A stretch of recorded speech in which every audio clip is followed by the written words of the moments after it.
नंदुरबार जिल्ह्यातील नवापूर तालुक्यातील भवरे या लहानशा आदिवासी वस्तीतील शेतकरी योहान अरविंद गावित यांनी आपल्या कर्तृत्वाच्या बळावर संपूर्ण देशाला प्रेरणा दिली आहे।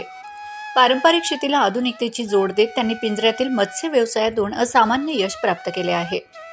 त्यांच्या या कर्तृत्वाची दखल घेत भारताच्या राष्ट्रपती द्रौपदी मुर्मू यांच्या हस्ते प्रजासत्ताक दिनी 26 जानेवारी 2025 रोजी त्यांना राजधानी दिल्ली येथे सन्मानित करण्यात येणार आहे।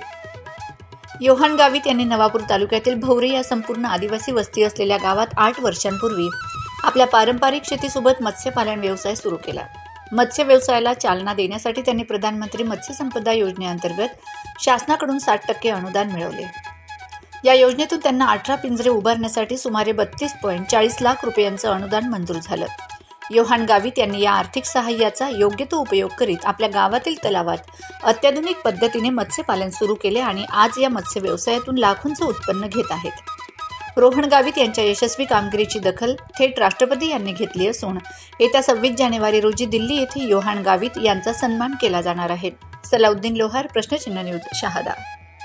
मी आधीपासूनच पारंपरिक शेती करत होतो आणि त्याच्यानंतर माझ्या गावात मला तलाव दिसला आणि त्या तलावामध्ये मत्स्य शेती करायचं मला सुचलं आणि त्यानुसार शासनाने मला अनुदान दिलं आणि ते अनुदान घेऊन मी इकडे मत्स्य शेती ही सुरू केली आणि मत्स्य शेतीतून मला बराच प्रॉफिट आला आणि त्याच्यानुसार मी इकडे आपले शेतकरी बांधव आहे त्यांना खाद्य, मच्छी बीज हे सगळा पुरवठा करतो आणि त्याच्यातून मला बरंच काही नफा भेटतो आहे।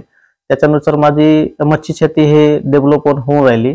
त्याच्यानुसार मुंबईकडून फिशरी डिपार्टमेंटचे लोक आले, त्यांनी पाहणी केली आणि त्यांनी पाहणी केलीने राष्ट्रीय महोदय राष्ट्रपती मॅडमांना आमंत्रणसाठी त्यांनी प्रस्ताव दिला आणि त्याच्यानुसार राष्ट्रपती महोदयांनी मला आमंत्रण पाठवलं आणि त्याच्यानुसार माझी निवड झाली आणि मला आमंत्रित केलं।